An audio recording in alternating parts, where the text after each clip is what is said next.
I'd now like to welcome the Honourable Anthony Albanese, Prime Minister of Australia, to say a few words.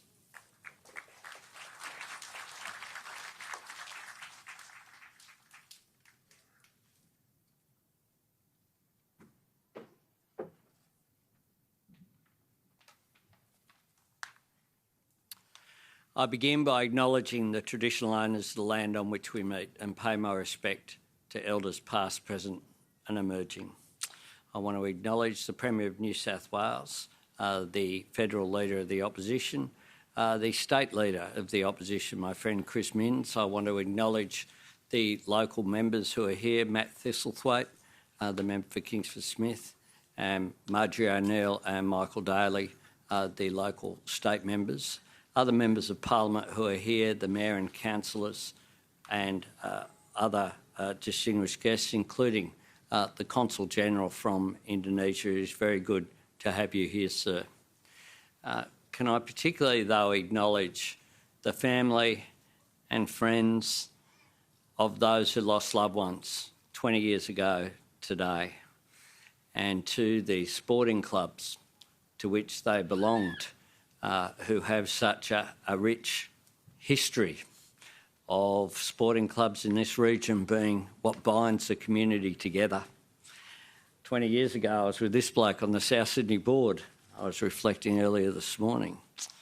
The unity that this community has shown and the strength that it's shown is quite extraordinary, and I pay tribute to you. 20 years ago, the shockwaves from Bali reached our shores. 20 years ago, an act of malice and calculated depravity robbed the world of 202 lives, including 88 Australians. 20 years on, the ache does not dim. For most of us, what happened on that fateful night is beyond imagining. The sudden terrible light followed by the sudden terrible darkness. The awful postscript of fire.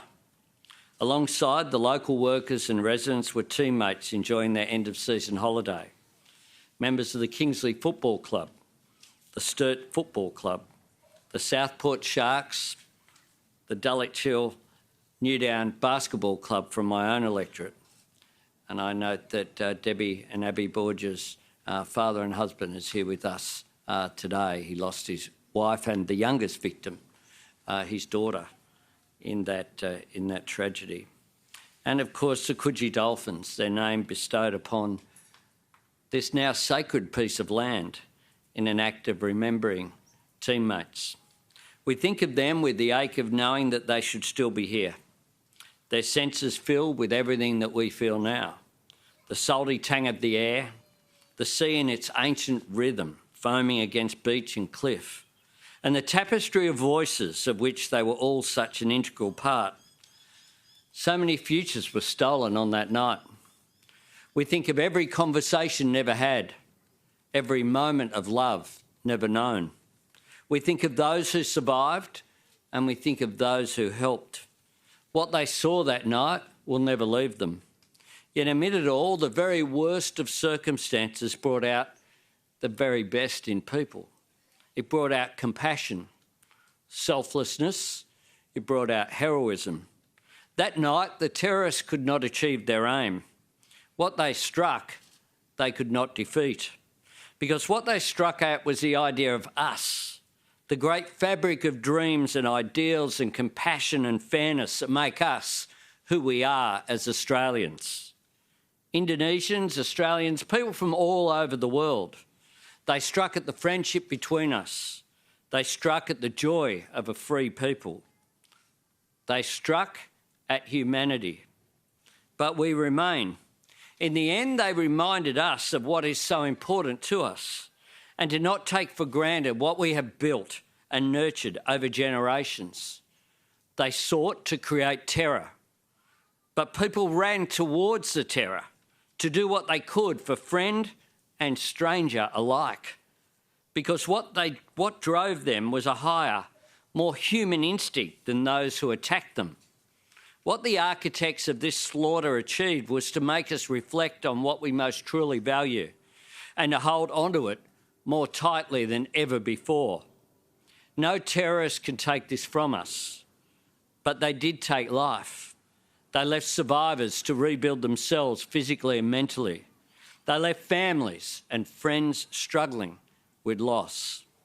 For them, and for so many people here today, the world could never be the same again.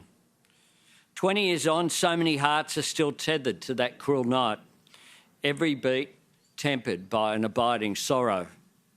Many currents were stopped in the great river of life that night, and some are still stranded on the bank, unable to walk away. Grief is its own creature. Grief does not travel in straight lines. Grief may soften with time, but it does not fade.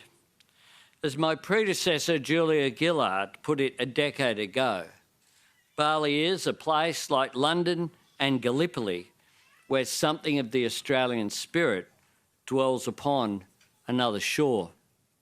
And it is a beloved shore. Indonesian people have reached out to generations of Australians as friends and neighbours. They felt our great pain that night, and we felt theirs. This beautiful monument here represents families, friends, and community. Its three parts are bowed in sorrow, but they hold each other because in unity we find strength and we find hope and we find love. We find each other. And that is how we come together, including today. Our hearts filled with everyone who never came home and can't be with us. It fills also with everyone who never came home the same, everyone who still carries the loss, and every survivor that we have lost since. We hold on to their names and faces, and we will never let them fade. Let them live in eternal peace.